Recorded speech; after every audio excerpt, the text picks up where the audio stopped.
नमस्कार व्यूअर्स, मैं हूं अमीश देवगन और आप देख रहे हैं देश का सबसे प्रभावी प्राइम टाइम का नंबर 1 शो आर पार। आपका अभिनंदन है।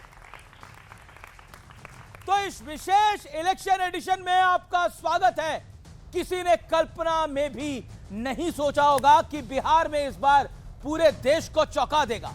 वहां एक बार फिर एनडीए की सरकार बनने जा रही है, लेकिन बात सिर्फ हार जीत की नहीं है व्यूअर्स, बात एनडीए की छप्पर फाड़ जीत और महागठबंधन की हुई दुर्गति की है, इंडिया अलायंस की हुई दुर्गति की है। बिहारियों ने इस चुनाव में ऐसा गर्दा उड़ाया कि ना राहुल गांधी का वोट चोरी वाली स्ट्रैटेजी चली और ना ही तेजस्वी यादव का सरकारी नौकरी वाला दांव चला सिर्फ नरेंद्र मोदी पर महिलाओं का भरोसा, युवाओं की उम्मीद, पिछड़ों और दलितों का विश्वास और नीतीश कुमार की रिफॉर्म परफॉर्म ट्रांसफॉर्म वाली नीति। 2024 के लोकसभा चुनाव के बाद बीजेपी 4 राज्यों में बम्पर जीत हासिल कर चुकी है। क्या वजह है? देश की जनता ने मोदी को 2024 में पूर्ण बहुमत नहीं दिया, लेकिन इसके बाद एक राज्य जिता दिए। तो क्या देश की जनता कोई भूल सुधार में लगी है? हालांकि विपक्ष इसे वोट चोरी बताता है, खासतौर पर कांग्रेस, जिसको राजद भी स्वीकार नहीं करती। और बिहार में हार के बाद भी तमाम विपक्षी दलों का स्टैंड बरकरार है। सवाल है कि मैच जीतना है तो क्या प्रदर्शन अच्छा करना चाहिए या फिर रेफरी या फिर अंपायर पर सवाल खड़े करने चाहिए। और सवाल आज यह भी है, क्या बिहार में जनादेश को विपक्ष स्वीकार करेगा या फिर चुनाव आयोग पर हमले और तेज करेगा। आज आर पार के इस बेहद खास एडिशन में इसी मुद्दे पर होगी फैक्चुअल यानी तथ्यात्मक विश्लेषण। बिहार का जनादेश विपक्ष के लिए क्या है संदेश? स्वागत है आपका जोरदार तालियों के साथ।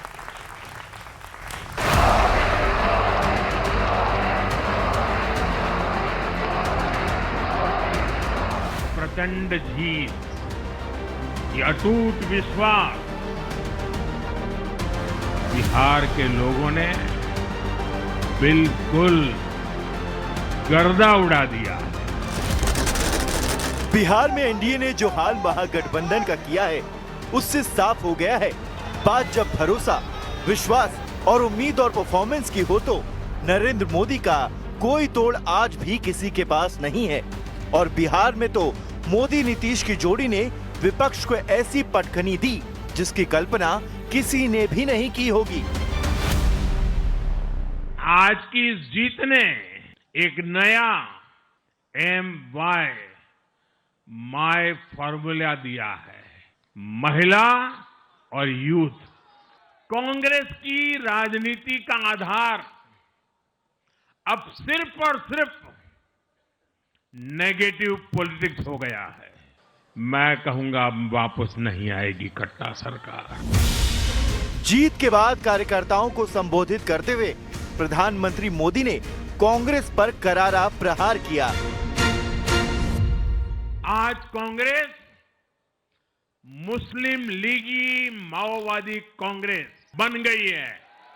पिछले 3 लोकसभा चुनावों में कांग्रेस 3 अंकों की संख्या तक पहुंच नहीं पाई है। इस बीच जीत के बाद एनडीए के विधायकों और नेताओं का नीतीश कुमार से मुलाकात का सिलसिला जारी है। उधर जेडीयू ने आरजेडी पर तंज कसते हुए एक पोस्टर लगाया है, जिसमें लालू यादव को धृतराष्ट्र और राबड़ी देवी को गांधारी की तरह दिखाया गया है। जिन लोगों ने माननीय नीतीश कुमार जी के सेहत पर सवाल खड़ा किया है, सरकार बनने के बाद उनके दिमागी हालात की जांच करवाएंगे। उधर कांग्रेस अध्यक्ष मल्लिकार्जुन खड़गे के घर हार की समीक्षा को लेकर बैठक हुई। बैठक में राहुल गांधी भी मौजूद रहे। Because this process of electioneering is completely questionable. Election Commission is totally one-sided.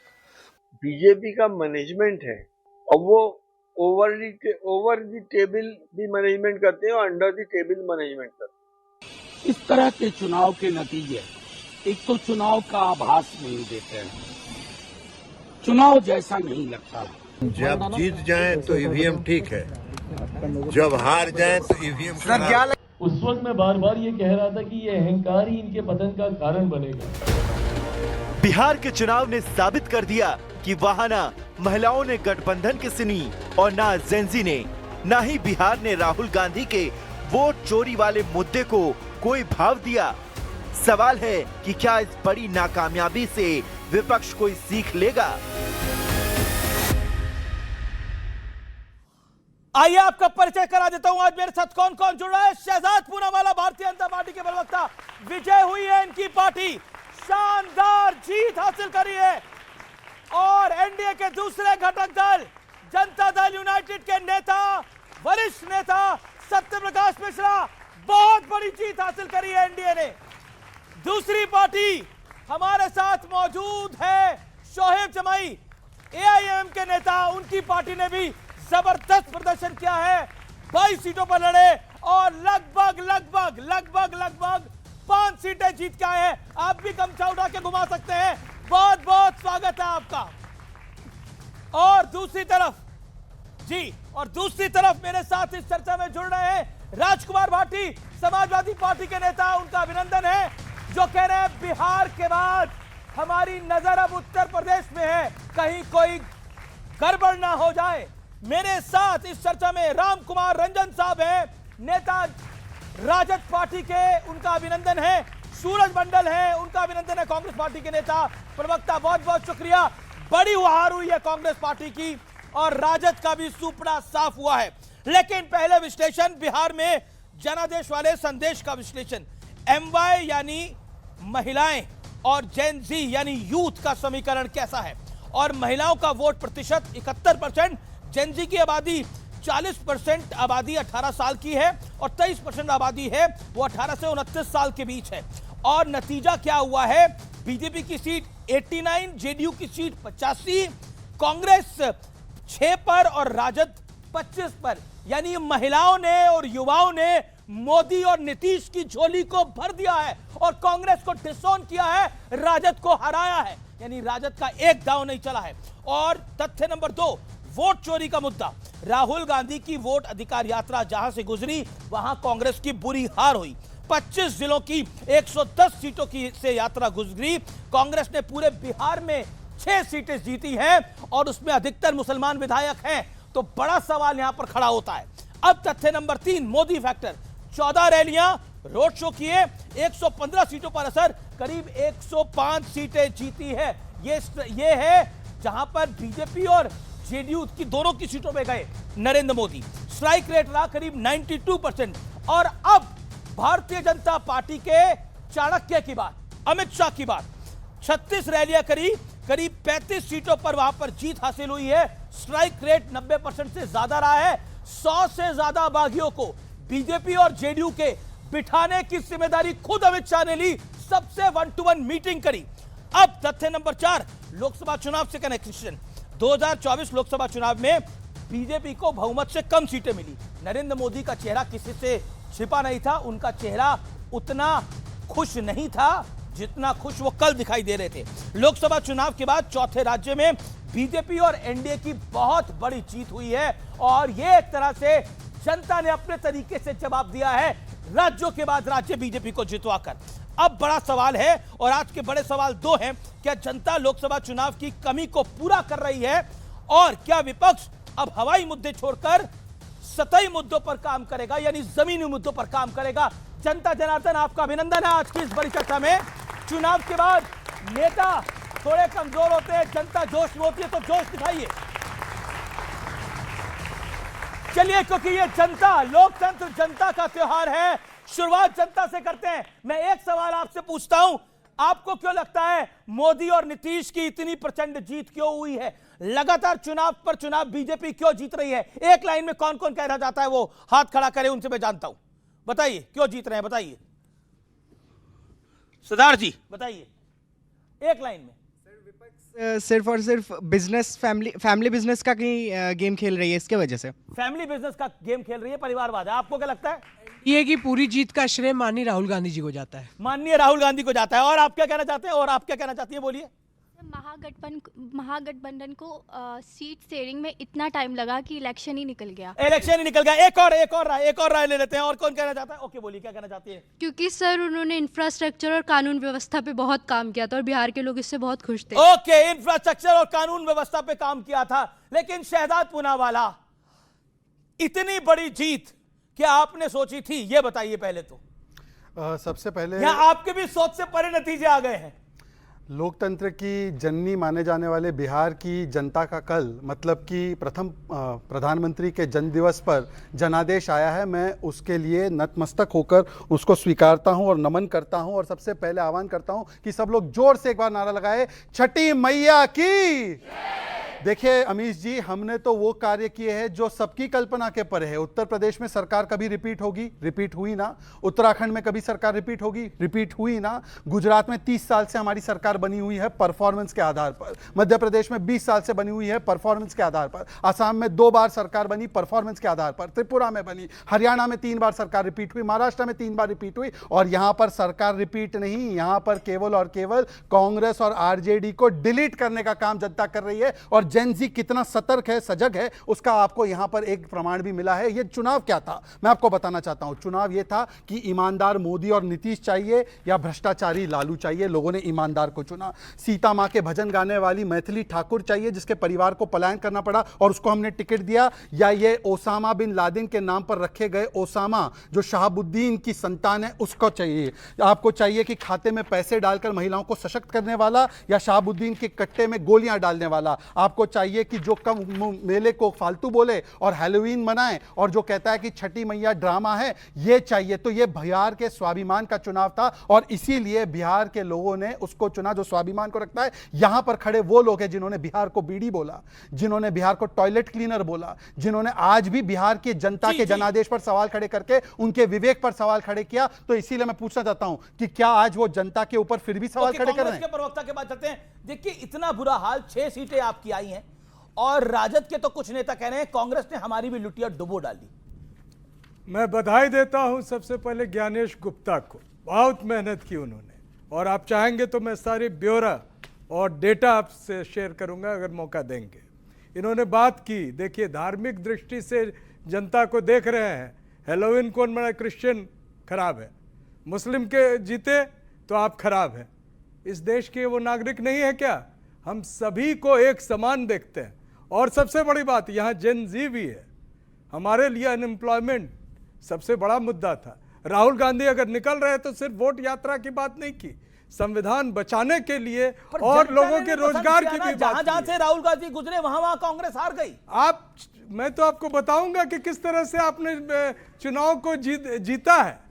इस चुनाव में प्रत्येक विधानसभा क्षेत्र में 1 लाख वोट ऐड हुए। 25 जिलों से राहुल गांधी और ये डेटा सर मंडल साहब आयोग के ही वेबसाइट से देता। मेरा निवेदन है मंडल साहब, देखिए बंडलबाजी से काम नहीं चलेगा।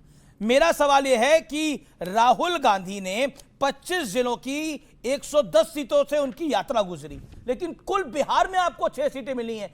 आजादी के बाद से पहले उत्तर प्रदेश में आप समाप्त हुए, 2 विधानसभा सीटें हैं आपकी उत्तर प्रदेश के अंदर, और 2022 में उसका चुनाव हुआ था, और आप बिहार में आपकी 6 सीटें हैं। आप बताइए। मेरा प्रश्न है कि क्या कितने हॉस्पिटल खुल गए? आईना साफ कर रहे हैं। कितने हॉस्पिटल खुल गए बिहार में? सर ये मुद्दे कितने विश्वविद्यालय हैं बिहार में? जनता ने चुना, फिर वापस इनको फिर वापस चुना। आप 20 साल से चुन रहे हैं। हम तो जनता से पूछ रहे हैं कि आपका वोट महत्वपूर्ण था कि जो परिणाम आप देख रहे हैं वो महत्वपूर्ण था? ये जनता सर्वोपरि है, जनता से ही शुरुआत करी, फैसला करना है। ठीक है। ओके, मैं एक सेकंड बेड का पूछा। 11,000 हॉस्पिटल बेड उन्होंने 60 वर्ष में बनाए, हमने 10 वर्ष में 3 गुना उसको बढ़ाया। मैं इनसे पूछना चाहता हूं, इन्होंने बोला हैलोवीन क्रिश्चियन है। हैलोवीन क्रिश्चियन नहीं होता, हैलोवीन वेस्टर्न होता है। कुंभ को फालतू बोला था लालू जी ने, एक बार किसी और धर्म के पर्व को फालतू बोलकर दिखाइए। छठ मैया को ड्रामा बोला था, एक बार किसी और के धर्म पर्व को बताइए। रामचरितमानस को पोटेशियम। मैं भारतीय मुसलमान हूं, इनकी बातों में मत आना। मैं भारतीय मुसलमान हूं। भारतीय मुसलमान या कोई भी वर्ग किसी के और के धर्म को अपमानित नहीं करता, पर ये सनातन को गाली देते, समाज की बात करते हैं, एक बार बोलते दूसरे धर्म के बारे में नहीं बोलते हैं। इतना बुरा हाल है। लालू यादव की बेटी है रोहिणी आचार्य, उन्होंने इस्तीफा दे दिया है और उन्होंने बोल रही है, वो कह रही है मैं राजनीति भी छोड़ रही हूं, अपना प्यार अपना परिवार भी त्याग रही हूं। संजय यादव और रमीज ने मुझसे यही करने को कहा था।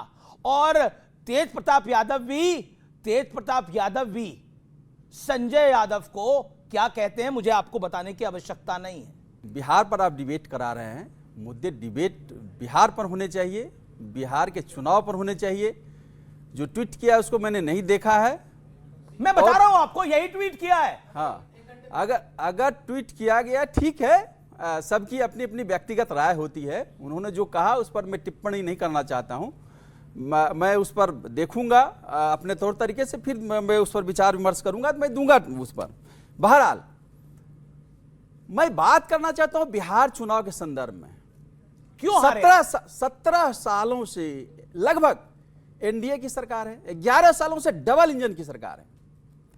जिन मुद्दों पर बिहार सबसे पिछड़ा है, गरीब राज है, प्रति व्यक्ति आय सबसे कम है, नए उद्योग नहीं लगे, जो उद्योग बंद पड़े थे उसको खोल नहीं पाए, शिक्षण संस्थान नहीं है बिहार में, ये तमाम मुद्दे जो छूटे हुए थे। ठीक है, क्या है देखिए, उन मुद्दों से जीत भी सिखाती है, हार भी सिखाती है, सबक देती है। अभी जी मेरी पूरी बात सुन लीजिए। बिल्कुल बिल्कुल। उन मुद्दों के साथ हम बिहार के चुनाव में गए, लेकिन जनता के सामने उन मुद्दों को रखा, लेकिन वह मुद्दा भारी पड़ा रेवड़ी जिस तरह से चुनाव के बीच में आचार संहिता का उल्लंघन करके चुनाव के बीच में 10-10 हजार रुपया महिला सशक्तिकरण के नाम पर दिया गया। पहले से कोई पूर्व योजना नहीं थी, वो चुनाव के बीच में दिया गया।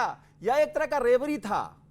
यह मुद्दे और रेवड़ी के बीच रेवड़ी का चयन हुआ है, रेवड़ी की जीत हुई है, यह मुद्दे की हार हुई। रेवड़ी तो आप भी दे रहे थे, आप चुन के तो देते ना, कि मना नहीं देते आप। देखिए, कोई जो सत्ता पक्ष में है वो तकलीफ है, सत्ता हम पक्ष में देंगे नहीं तो सही है, है। भविष्य की योजना बनाता है, भविष्य की तय करता है, भविष्य में हम देंगे। लेकिन ये तो सत्ता पक्ष में थे, चुनाव के बीच में इन्होंने दिया, आचार संहिता का उल्लंघन किया। बनाया सन ऑफ मल्ला को, उसकी एको सीट नहीं आई, ओवैसी की तो 5 सीट आ गई यहां पर। ओके, मैं जेडीयू का रुख करता हूं। इतनी प्रचंड जीत है, जीत भी सबक देती है, हार भी सबक देती है। इस जीत ने विपक्ष को, क्या आपको लगता है, सबक नहीं दिया है, या विपक्ष सबक लेना नहीं चाहता है? ये लाइन सही है, विपक्ष सबक लेना नहीं चाहता है, और मेरे लिए यह चिंता का विषय बिल्कुल नहीं है, ना होना चाहिए। क्योंकि नीतीश कुमार जी के एक बहुत फेमस लाइन है, हम काम करते रहते, कौन क्या बोलता है उस पर ध्यान नहीं देते हैं। वो जीत नीतीश जी ने जो काम किया, एनडीए की सरकार ने जो 20 साल काम किया है, जिन विपरीत परिस्थितियों में काम किया, क्योंकि 10 साल मनमोहन सिंह जी की सरकार रही, झारखंड हमसे बट गया तो सारे कल कारखाने खनिज पदार्थ उधर चले गए। उन विपरीत परिस्थितियों में यदि बिहार का विकास दर 11.3%, 3 से सीधे लेकर नीतीश कुमार पहली बार आते हैं, और फिर अभी 14.5% लेकर आते हैं, तो वो विकास पर वोट किया है बिहार की जनता ने, इनके गाल बजाने पे वोट नहीं किया। इन पर भरोसा नहीं था। क्यों नहीं भरोसा था? इनका पूरा का पूरा राजनीतिक परिवार, लालू परिवार का, चारा घोटाले में सजा याफ्ता लालू प्रसाद यादव जी, नौकरी के बदले जमीन अपनी ही जाति के गरीबों से लूट लिए। वो चाहते कि उनको वोट करे जनता बिहार का, यह संभव नहीं है। उनको नकार दिया है बहुत पहले। 2010 में 27 सीट पे थी आरजेडी, 2010 में 3 सीट पे थी कांग्रेस, वही हालत अभी हुआ। राजकुमार भाटी, ये जो जीत हुई है, ये विपक्ष के लिए कितना बड़ा सबक है? नहीं, बहुत बड़ा सबक है। और पहले आपने सवाल पूछा कि विपक्ष जनादेश स्वीकार करेगा या चुनाव आयोग पे हमले तेज करेगा। तो सबसे पहला तो लोकतंत्र का तकाजा ये है कि हमें जनादेश को सिर झुका के स्वीकार करना चाहिए। भाई शहजाद पूनावाला और सत्यप्रकाश मिश्रा जी को बहुत बहुत बधाई, उनकी पार्टी जीती है। और फिर हमें इसकी समीक्षा करनी चाहिए कि हार हमारी किन कारणों से हुई, हमसे कहाँ कहाँ कमियाँ हुई। एक बेटी ने पीछे से कहा कि इन्होंने सीट शेयरिंग में बहुत समय लगा दिया। बिल्कुल ये गलती थी। ऐसी गलतियों को समझना चाहिए और सीखना चाहिए। लेकिन जहाँ तक चुनाव आयोग पे हमले की बात है, चुनाव आयोग पे जो प्रश्न चिन्ह है वो अपनी जगह खड़े हैं। जब चुनाव लगभग सिर पे हो, तब 10-10 हज़ार रुपये नगद 1 करोड़ महिलाओं के खाते में डालना, ये चुनाव आचार संहिता का सरासर उल्लंघन था। और चिंता की बात यह है कि चुनाव आयोग इसमें आंखें मूंदे रहा। देखिए, लोकतंत्र की पहली शर्त होते हैं फ्री एंड फेयर इलेक्शन, स्वतंत्र और निष्पक्ष चुनाव, और उसकी जिम्मेदारी होती है चुनाव आयोग की। जब चुनाव आयोग पार्टी की तरह खेलने लगे तो एक पार्टी को क्यों लग रहा है आपको चुनाव आयोग पार्टी की तरह खेल रहा है? नहीं, चुनाव आयोग सरेआम पार्टी की तरह खेल रहा है। बीजेपी के सांसद वो राकेश सिन्हा ने दिल्ली में अभी थोड़े दिन पहले चुनाव हुए विधानसभा के, उन्होंने अपनी फोटो डाली सोशल मीडिया पे, वोट किया। अच्छा, पार्टी अब की बिहार तरह में खेल रहा चुनाव होता मेरा तो नहीं, मेरा काउंटर प्रश्न है, अगर पार्टी की तरह भाटी जी खेल रहा होता तो 2024 में इतनी प्रचंड सीटें समाजवादी पार्टी को लोकसभा चुनाव में कैसे मिलती अगर चुनाव आयोग पार्टी होती? मैं सबूत के साथ बोल रहा हूं। हाँ, सबूत के साथ बताइए। राकेश सिन्हा ने अब लाइव बिहार में वोट पड़े तो बिहार में भी फोटो डाला कि मैंने वोट किया। एक आदमी 2 जगह वोट डाल रहा है तो अपनी फोटो डाल रहा है खुद, और चुनाव आयोग चुप है। यह अपराध है, यह चुनाव की आचार संहिता में अपराध है। कम से कम मुकदमा तो कायम कर देते हैं कि 2 जगह वोट कैसे डाला। और यह ज्ञानेश कुमार गुप्ता ने प्रेस कॉन्फ्रेंस में खुद कहा था कि किसी का वोट अगर 2 जगह भी है तो वो डाल नहीं सकता, वो अवैध है। तो राकेश सिन्हा अवैध वोट डाल रहे हैं, बिल्कुल गलत है। बीजेपी के सांसद हैं। लॉजिकल बात को आम लोगों ने, कितने लोगों ने डाला होगा ये सोचा जाता है। एक उस विषय से पूरा चुनाव आयोग दोषी नहीं हो जाता। अगर एक व्यक्ति ने गलती करी है तो उस पर कार्रवाई होनी चाहिए। ओके शहजाद, एक चावल से हांडी शहजाद पकी है, आप नहीं आइए, पकी, ये पता चल जाता है। शहजाद पूरा वाला, फिर एक और विनिंग पार्टी है भाई, उसका भी स्वागत करना पड़ेगा। देखिए, शुरुआत तो अच्छी की राजकुमार भाटी साहब ने। उन्होंने बोला कि हम स्वीकारते भी है, सम्मान भी करते हैं, हम समीक्षा भी करेंगे। ये तो ठीक बात है। परंतु एसटी हसन ने तो बोल दिया कि ये तो शुद्ध वोट चोरी थी। तो अब ये राजकुमार भाटी जी की बात को मानना है या एसटी हसन जी की बात को मानना है?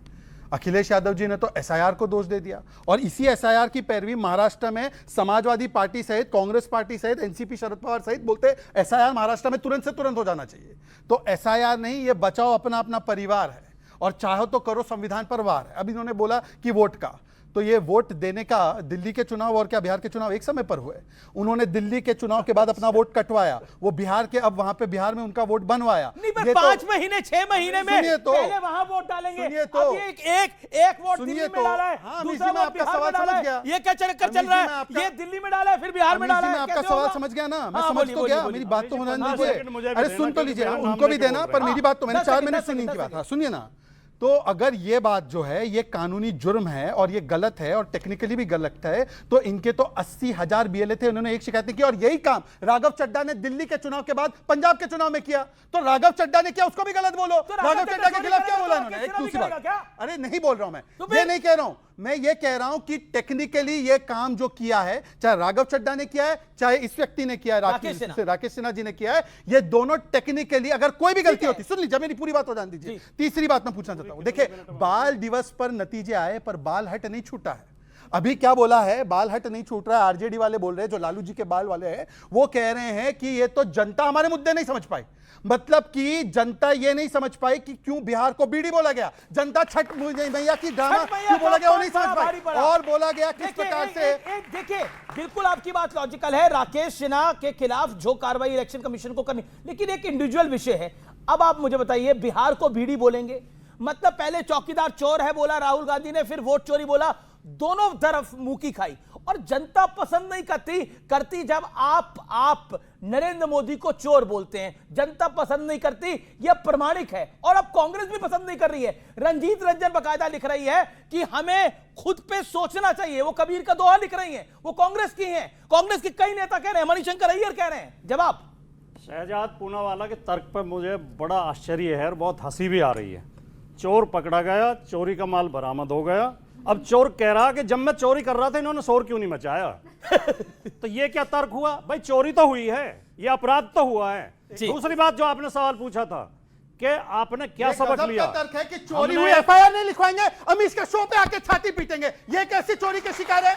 चोरी का शिकार है, अमीश के शो पे आके छाती पीटेगा और चोरी एफआईआर नहीं लिखवाएगा। एफआईआर लिखवाना भाई, मेरे शो पर छाती मत पीटिए, मेरा शो बहुत अच्छा चल रहा है। दूसरी बात, मोदी जी की माता जी को गाली दी गई 4 बार, उस पर क्या स्टैंड है?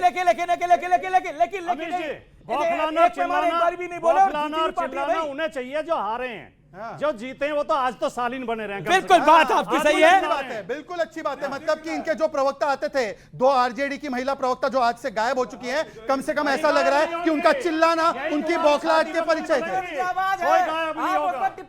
कौन चिल्ला रहा है? अब कौन चिल्ला रहा है? देखिए, कोई महिलाओं के खिलाफ नहीं है। अच्छा ठीक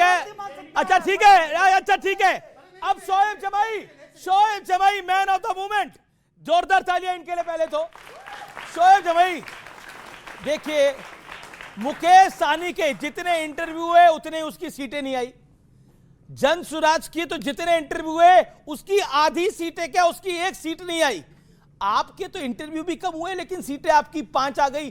क्या आपको लगता है कि और अब आप और सूरज मंडल यानी आप और कांग्रेस लगभग बराबर है, ये 6 हैं आप 5 हैं, बताइए देखिए कैसे हुआ, क्यों हुआ, किस लिए हुआ? 11 मिला के शगुन हो गया। वो कह रहे 11 मिला के शगुन हो गया, लेकिन आपका शगुन अब ये लेना नहीं चाहते। चलिए जनता को हम देंगे। जनता ने तो रिजेक्ट करके भेजा है, भी रिजेक्ट किया है, अभी हम बताएंगे। अमित जी बहुत बहुत शुक्रिया जनता का भी। आपके शो के माध्यम से सीमांचल की आवाम का शुक्रिया अदा करना चाहेंगे। आज वो दिन है जब सर झुका करके बड़ी ह्यूमिलिटी से ग्रेसफुली जो है हम एक्सपेक्ट करते हैं कि जो आपने मोहब्बत लुटाया और MIM की लीडरशिप, बैरिस्टर असदुद्दीन ओवैसी साहब की लीडरशिप पे भरोसा जताया। जो सीमांचल की आवाम पिछले 70 सालों से पिछड़ेपन का शिकार थी, उन्होंने एक भरोसा देखा, एक विकल्प के तौर पर MIM एक बड़ी फोर्स बन के उभरी है। पूरे देश भर में भी है उसको और बिहार में एक बड़ा इम्पैक्ट पड़ा। हम कोई सेलिब्रेशन नहीं मना रहे। सेलिब्रेशन हम तब मनाते जब हमारे साथ साथ महागठबंधन भी जीतती, भारतीय जनता पार्टी हो या RSS हो, जिनको हराने की दम भरने वाले लोग अगर वाकई में और मेहनत करके बेहतर करते तो शायद हम सेलिब्रेशन करते। हम सेलिब्रेटरी मूड में नहीं है। हमको जो जिम्मेदारी मिली है हम बड़े जिम्मेदारी रिस्पॉन्सिबिलिटी के साथ उसको चाहेंगे, उसको निभाएं और सीमांचल की आवाम की आवाज सदन में उठे, इसको सुनिश्चित करने की कोशिश करेंगे। नंबर 1 जी, लेकिन आपके ट्रोल नहीं करना है, हमें किसी को नीचा नहीं दिखाना है। बात सिर्फ इतनी है कि चुनाव में क्या क्या हुआ। तेजस्वी यादव जी ने हमारे पार्टी के राष्ट्रीय अध्यक्ष बैरिस्टर ओवैसी साहब को एक्सट्रीमिस्ट कहा, कट्टरपंथी, एक्सट्रीमिस्ट। हम हैं एक्सट्रीमिस्ट, एक्सट्रीमिस्ट, ठीक है। अब इनके एक शायर साहब हैं कांग्रेस के, वो गए, उन्होंने खूब गाली गलौज की, उन्होंने खूब अपशब्द कहे, ठीक है ना।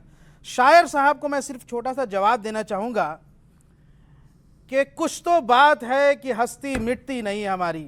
शायर साहब, अनारकली उड़ जाओ।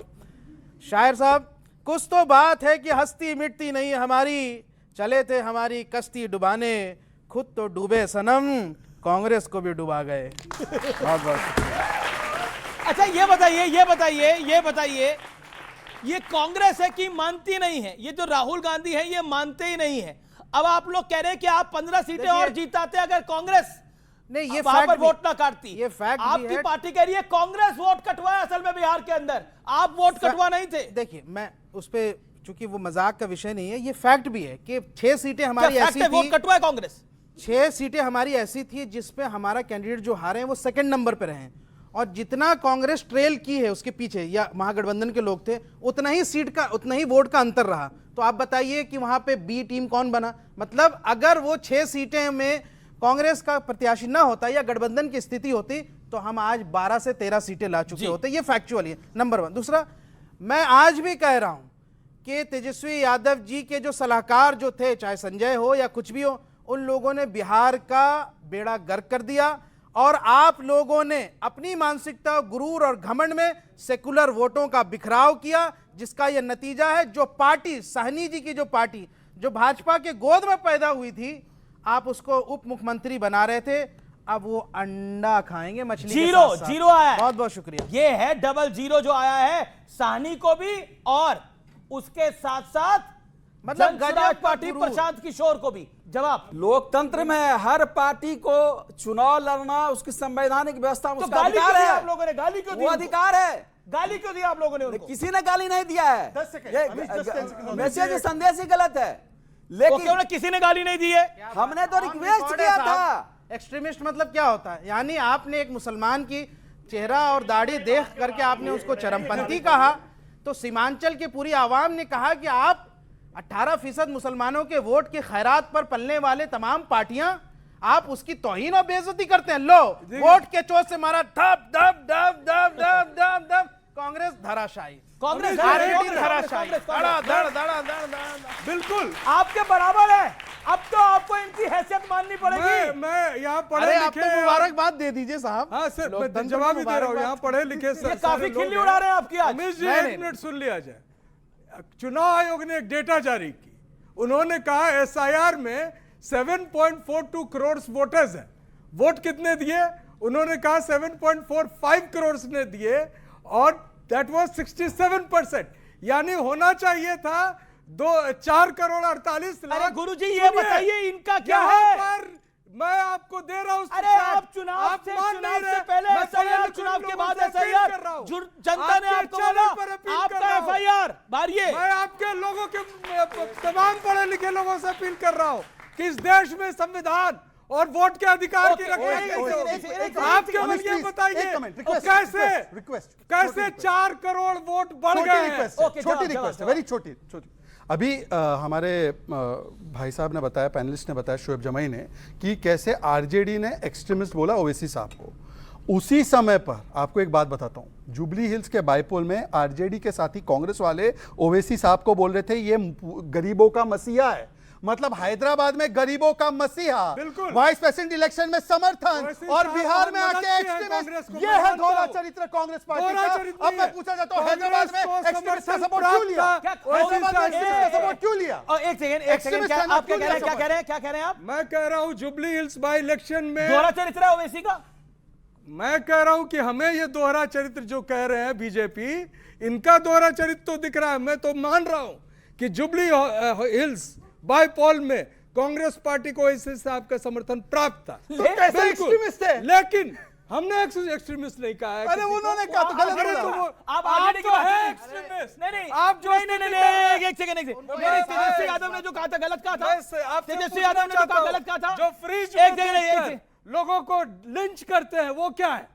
जो लोग तो हैदराबाद में बुलडोजर चला रहे हैं हैदराबाद में घरों पर, नहीं आया। जो बुलडोजर चला रहे हैं मुसलमानों के घरों पर, आप कंफ्यूज क्या है? आप बुरी तरह से कंफ्यूज हो रहे हैं। मैं बिल्कुल मैं आपको तमाम जनजी से अरे आप चाह क्या रहे हैं? रोजगार के अधिकार क्या रहे हैं? आपके सभी अधिकारों की रक्षा होनी चाहिए कि नहीं होनी चाहिए? अगर इसके लिए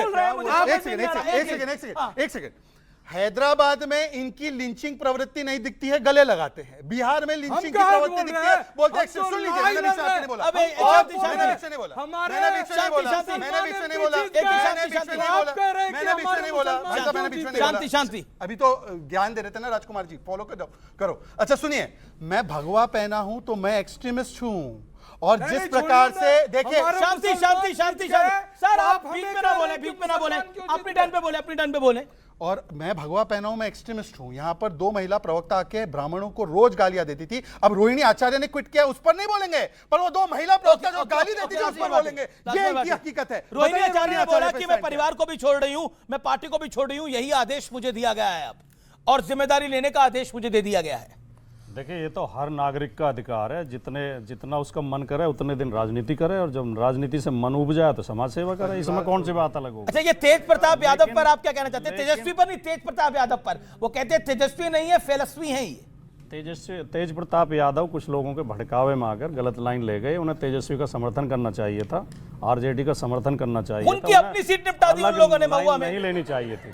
लेकिन जो शोएब भाई बुरा मान रहे थे एक्सट्रीमिस्ट कहने पे, एक्सट्रीमिस्ट तो इन्हें भी कहते हैं, हम बीजेपी को भी, और इसलिए कहते हैं जब इनकी पार्टी का नेता गिरिराज ये कहता है कि पाकिस्तान के बंटवारे के समय सारे मुसलमानों को वहां चले जाना चाहिए था, और जो नहीं गए उन्हें हम भेज देंगे, तो वो एक्सट्रीमिस्ट है। और जब आपकी पार्टी का नेता ये कहता है कि 10 मिनट के लिए पुलिस हटा लो, हम लाल किले पे झंडा गाड़ देंगे, तो आप भी एक्सट्रीमिस्ट हैं। जो कानून आप यूपी में इनको साथ लेंगे? बिहार में कितना बढ़िया प्रदर्शन रहा, यूपी में साथ अगर ये अपने सांप्रदायिक नीतियां छोड़ दें और बीजेपी की बी टीम बनना छोड़ दें, तो हम इनके बारे में विचार करेंगे। सुनिए, मैंने सबकी सुनी, आप सुन लीजिए। देखिए, वो लेने को तैयार है, लेकिन औकात में रहिए आप लोग। सबसे देखिए, अब औकात किसकी क्या रही बिहार में पता चल गया, आप छोड़ दीजिए, उस पर मत जाइए, मैं जवाब दे। अरे भाई साहब सुनिए, ना मैं बता देता हूँ। सामान्य हमारे कांग्रेस तो तेज प्रताप को समझाइए पहले, वो फेलस्वी कह रहे हैं। वो कह रहे हैं जयचंदवा ने हरवा दिया। ये जयचंदवा कौन है भाई तुम्हारे यहाँ पर? चल रहा था चंदवा वही हैं जो हरियाणा से इंपोर्ट होकर के बिहार गए हैं। अच्छा कौन? अब नाम नहीं लेना चाहूंगा। देखिए सबसे बड़ी बात है, कांग्रेस के हमारे मित्र ने तो माना कि चलिए जुबली हिल्स में ओवैसी साहब का जो समर्थन था उसकी वजह से उनकी जीत हुई, और उन्होंने माना कि जननायक हैं, नेता हैं और वाकई गरीबों के मसीहा हैं। शुक्रिया आपका। कम से कम ये तो नहीं कहेंगे कि बी टीम है भाजपा की। चलिए अब मैं सिर्फ इतना कहूंगा कि जिस तरीके से हमने गठबंधन के समय में जब चुनाव से पहले हमने कहा कि हमें 6 सीटें दे दीजिए, ठीक है ना, गुरूर और घमंड में कहा नहीं दिया। आपको याद होगा कि कौरवों से पांडवों ने कहा था 5 गांव दे दो, नहीं दिया तो 80 गांव चुकाना पड़ा। अब देख लीजिए, अब नहीं दिया तो क्या चुकाना पड़ा। मैं इस पर एक छोटा सा गाना मुझे याद आ, बिल्कुल बिल्कुल बिल्कुल। ठुकरा के मेरा प्यार मेरा इंतकाम देखोगे। सवाल सिर्फ इतना है कि लेकिन ये जो पूरी थ्योरी गढ़ी जा रही है एसआईआर, अखिलेश जी भी कह रहे हैं एसआईआर नहीं होने देंगे हम उत्तर प्रदेश के अंदर। समझ के रहो पीडीए के रक्षक। वो तो देश के संविधान में जो लिखा है, कानून जो है, चुनाव आयोग को जो अधिकार है वो अपना कराता है। लोग सुप्रीम कोर्ट भी गए, सुप्रीम कोर्ट ने कहा कि एसआईआर होगा और वो हुआ। तो जो लोग संविधान लेकर घूमते हैं उनको उनसे मतलब नहीं। सवाल ये है कि जो भी लोग नकारात्मक राजनीति करेंगे, घोर परिवारवाद को सामाजिक न्याय बताएंगे देश में, और लूट खसोट को बताएंगे सामाजिक काम, उन लोगों को जनता हमेशा नकार देगी। क्योंकि देखिए 15 साल जंगल राज जो रहा उनका, उस जंगल राज बहुत बड़ी खबर आ रही है कांग्रेस से, बहुत बड़ी खबर आ रही है कांग्रेस पार्टी से।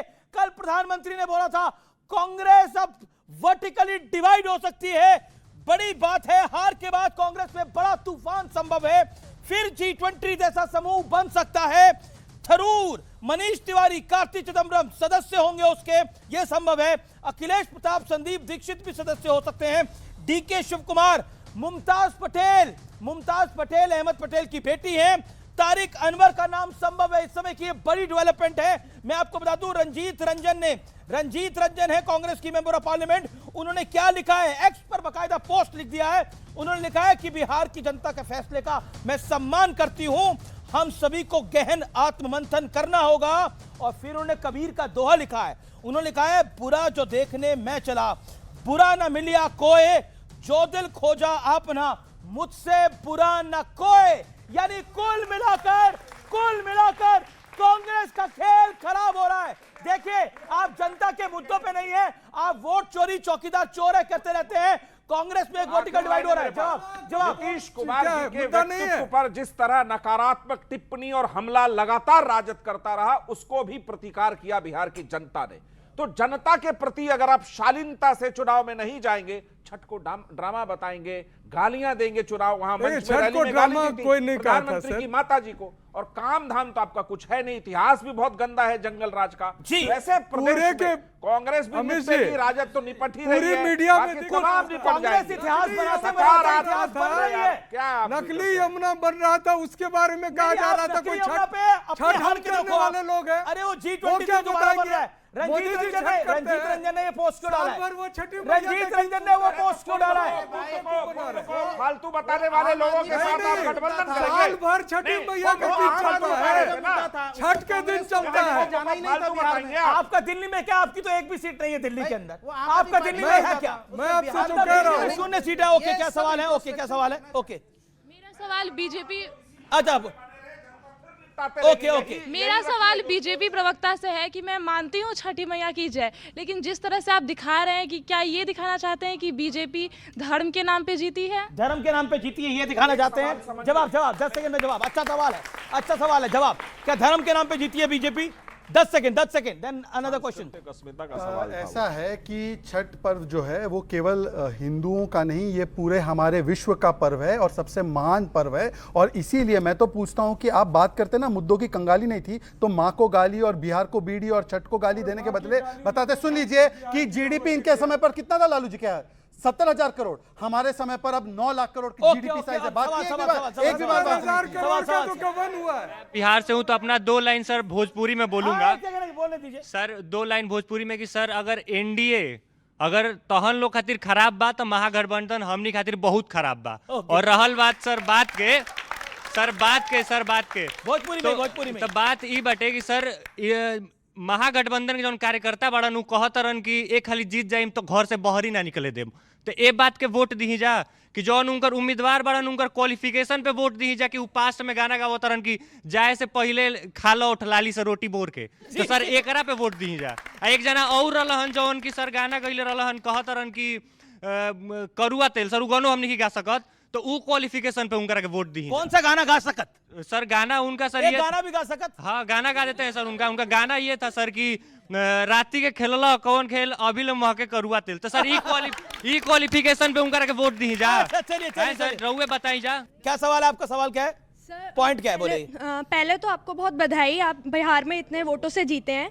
पर सर मेरा एनडीए से सवाल ये है कि जो एनडीए की जीत हुई है वो मोदी फैक्टर की वजह से हुई है या फिर वहाँ के सोशल इश्यूज के रिजल्ट की वजह से हुई है? अरे आपने नीतीश जी का नाम नहीं लिया, क्या करेंगे सत्य प्रकाश? अच्छा मोदी फैक्टर की वजह से हुई है, बताइए सत्य प्रकाश। अरे सत्य प्रकाश को जवाब देने दीजिए भाई इसका। देखिए जीत के कई पैमाने और मोदी फैक्टर है कि नहीं है? हाँ बिल्कुल है। सभी लोगों की एकजुटता, नीतीश कुमार के लंबे अनुभव, उनके सुशासन और महिला सशक्तिकरण और केंद्र की योजनाओं ने हमें बिहार को बहुत लाभ पहुंचाया है, इसलिए हम जीते हैं। इसमें क्या दिक्कत है बोलने में? ओके ओके ओके, ये सच है। सवाल हाँ बोलिए। ज्यादा हो गई है सर। कांग्रेस वोट चोरी बोलते बोलते वोट मांगना ही भूल गई क्या? वोट चोरी बोलते बोलते वोट मांगना ही भूल गई। ओके ओके, आपका पॉइंट क्या है? सर महागठबंधन की इतनी बड़ी हार की वजह क्या है? लीडरशिप क्राइसिस या फिर poor strategy weakness? Poor strategy या फिर वीकनेस? महागठबंधन की हार की वजह क्या है? ओके राजकुमार भाटी बोलिए। महागठबंधन की ज्यादा बड़ी हार की वजह यह है बिहार में कि महागठबंधन ने शोर ज्यादा मचा दिया, इन्हें ज्यादा डरा दिया और डर के इनकी सारी टीम जो है अपना जो तिकड़म करने में लग गई और तिकड़म कुछ ज्यादा हो गई, इनकी उम्मीद से ज्यादा सीटें आ गई। अभी भी वो जनता के जनमत को सलाम नहीं कर रहे। अभी भी राजकुमार भाटी अभी भी जनता के जनमत को सलाम नहीं कर रहे, उसको तिकड़म बता रहे हैं। मैं आपको एक बात बताऊं, राहुल जी जब चुनाव के दौरान कोलंबिया चले जाते हैं तो उससे उनकी सीरियसनेस का पता चलता है। हमने पिछली बार भी राहुल सीरियस नहीं है, मैंने पिछली बार भी ये कहा था। मैंने कहा मैं सवाल पूछ रहा हूं, राहुल मैंने कहा ये भारी पड़ेगा। सर मैं आपसे एक चीज कहना चाहूंगा, अगर आपको जीतना है तो सर सच्चे दिल से कह रहा हूं, आपको अगर जीतना है तो राहुल गांधी जी को इस कैंपेनिंग में मत भेजिए सर। कैंपेनिंग में भेजेंगे तो बीजेपी जीत जाएगी। नहीं सर, प्लीज सर, रिक्वेस्ट है सर। और सर शहजाद पुण्यवाला सर से मैं एक चीज कहना चाहूंगा, सर आप दुनिया को बहुत ज्ञान दे रहे हैं, प्लीज सर थोड़ा सा ज्ञान कांग्रेसी को भी दे दीजिए कि राहुल गांधी को मत भेजिए प्लीज सर। अच्छा ठीक है। मेरे भाई ने सवाल पूछा जिनका बहुत सुंदर माथे पे तिलक लगा है, उन्होंने पूछा कांग्रेस को आप सलाह क्यों नहीं देते? मान्यवर, मैं कांग्रेस में कई वर्षों तक रहा और कांग्रेस तब सलाह नहीं ले पाई, मैं तो निकल गया, परंतु सोते हुए को जगाया जा सकता है, पर जो सोने की एक्टिंग करे वो पता है। हमको 90 सीट्स मिली बिहार में। कांग्रेस का परफॉर्मेंस अंडर राहुल, बिहार में 6 सीट, दिल्ली में 0, महाराष्ट्र में 16, झारखंड में 16, हरियाणा में 37, जम्मू कश्मीर में 6, कुल मिलाकर 81 सीट से 6 चुनाव में वो नहीं कर पाए क्योंकि जानवरों के पास थे। जंगल सफारी में हम जनता के पास और जानवरों के पास, इसीलिए जानवरों का ओके। और सवाल, तेज प्रताप फेलस्वी कह रहे हैं तेजस्वी को, रोहिणी आचार्य कह रही हैं कि संजय यादव की वजह से अब मैं पार्टी और परिवार दोनों को छोड़ रही हूं, उन्होंने मुझे ऐसा बोला है। एक मुझे बात बताइए, आप जनता को साथ लेने की बात कर रहे थे, चलिए एक भाई तो अलग था, अब बहन भी अलग हो रही है, परिवार को भी साथ नहीं रख पा रहे, ऐसा क्यों हो रहा है? जवाब क्या है इसका? मैं जानता हूं आपके लिए सवाल कठिन है, आप इसको डाइवर्ट करने की कोशिश करेंगे, लेकिन बहुत आप बोल दीजिए इस सवाल का जवाब देने में मैं सक्षम नहीं हूं, मैं नहीं दे पाऊंगा, मैं समझ जाऊंगा, लेकिन कृपया करके सीधा जवाब दीजिएगा, इधर उधर की बात मत करिएगा। जी लोकतंत्र है, हर व्यक्ति की अपनी आइडेंटिटी है, पहचान है, उसका अपना निर्णय होता है कि वह क्या करने जा रहा है, क्या बोल रहा है, और उसका सम्मान करना चाहिए। जो चीज बोला जा रहा है उनका अपना व्यक्तिगत राय है, उसको पार्टी से नहीं जोड़ना चाहिए। बहरहाल तो रोहिणी आचार्य पार्टी का पार्ट नहीं है? नहीं, मैं तो कह रहा हूं व्यक्तिगत भी तो होता है, पार्टी संगठन एक चीज है, वह उसमें व्यक्तिगतता भी एक अलग फॉर्म होता है उसका। तो परिवार में अलग अलग है, एक सेकंड क्लियर कर दीजिए। तेज प्रताप तो परिवार से अलग हो गए, रोहिणी भी आप परिवार से अलग है, संजय यादव और परिवार एक है, रोहिणी आचार्य अलग है। जो आप कह रहे हैं वो उस न्यूज को मैंने देखा नहीं है, इसलिए मैं सर, उस पर टिप्पणी नहीं करूंगा। इतनी देर से होगा। मैंने देखा ही नहीं है। संजय यादव, वैसे पूरा देश ही हमारा है, संजय यादव जी हरियाणा से, एक बाहर से आए हुए व्यक्ति के लिए, एक बिहार की परिवार की बेटी को ये सुरक्षित नहीं रख पा रहे परिवार में, जो परिवार को साथ नहीं रख पाता, जो पार्टी को साथ नहीं रख पाता, ये बिहार को साथ रख पाएंगे क्या? बताइए, एक बिहार की बेटी, घर की बेटी को नहीं साथ रख पा रहे। कितना बड़ा स्टैंड लेने से कंचना यादव,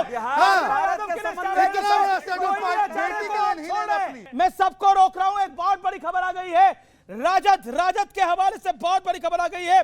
आरजेडी ने रिएक्ट करने से मना कर दिया है, कहा यह पारिवारिक मामला है, लेकिन संजय यादव पर क्लियर कट ब्लेम लगा रही है रोहिणी आचार्य। और आपने अभी प्रवक्ता को सुना, वो कंचना यादव को डिफेंड कर रहे हैं, लेकिन रोहिणी आचार्य को खाली छोड़ दिया है। यानी लालू की बेटी को अकेला छोड़ दिया गया है क्या? यह बड़ा सवाल खड़ा हो रहा है। बीजेपी कह रही है कि लालू की बेटी जब सुरक्षित नहीं है तो अब क्या होगा? अब इस पर जवाब देना पड़ेगा आपको। मैं सीधा रुख करता हूं, कांग्रेस जवाब देना चाहती है इस विषय के ऊपर, रोहिणी आचार्य के ऊपर, सोच समझ के बोलिएगा। छोड़ दिया है इन्होंने, प्रियंका दीदी। ओके। देखिए, रोहिणी आचार्य वो रोहिणी बेटी हैं जिन्होंने लालू जी को अपनी किडनी दी थी, उनकी जान को बचाया था। आज पूरा राजद का एक आदमी उस रोहिणी आचार्य के साथ खड़ा नहीं है, जिसके बारे में वो कह रहे कि संजय यादव ने मुझे कहा कि तुम पार्टी छोड़ दो और फैमिली छोड़ दो। ये संजय यादव वो हैं कहते हैं लोग पैसा जो मांगते रहते हैं। 6-6 करोड़ रुपया में टिकट बेचने के लिए बिहार के कई जो सिटिंग जो मुस्लिम एमएलए थे आरजेडी के, उनके टिकट काट दिए, उनके टिकट काट दिए थे।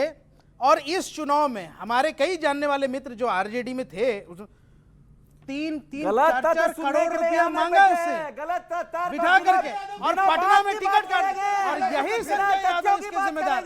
मैं ऑन रिकॉर्ड कह रहा हूं, नहीं चलेगा कि ये वो संजय यादव है पे बात बोलने के लिए, जिसने आरजेडी को आज धरातल पर ला दिया है।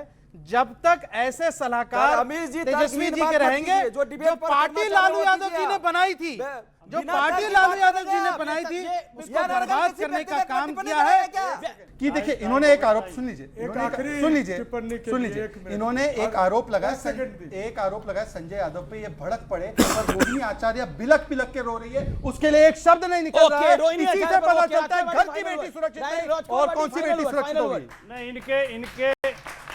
इनके दुखों की कोई सीमा नहीं है। अरे इन्होंने तो पिता के माइक छीन लिए थे। अरे देखिए, पिता के हाथ से माइक छीनने वाले लोग हैं, पिता के माइक छीनने वाले लोग। बोलने दीजिए राजकुमार भाटी को। ये सही कह रहे, पहले उस घर से एक बहू ऐश्वर्या निकाली गई, अब एक बेटी रोहिणी निकाली गई। उस घर में कोई टिप्पणी ना करे, व्यक्तिगत घर की बेटियों को सम्मान नहीं देते, व्यक्तिगत देखा ये घेर दूंगा, लेकिन मेरी मर्यादा है, मैं रोक रहा हूँ।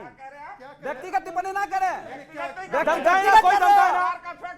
ये टीवी चैनल सर बैठ कर राष्ट्रीय चैनल पर व्यक्तिगत करेंगे। बेटियां सुरक्षित नहीं है, बिल्कुल नहीं है इनके घर में बेटियां सुरक्षित। नालंदा में एक महिला के पैर में नोक ठोक दिया गया। बिहार की बेटियों की बहुत शुक्रिया। देखिए, ये चर्चा ऐसे ही चलती रहेगी। आज के इस एडिशन में आप लोग आए, आपने भाग लिया, आपका बहुत बहुत धन्यवाद, आपका बहुत बहुत धन्यवाद। फिलहाल इसको यही समाप्त करते हैं। नमस्कार, धन्यवाद। आज का विचार, सत्य की रेलगाड़ी में बैठोगे तो कष्ट के स्टेशन तो आएंगे ही।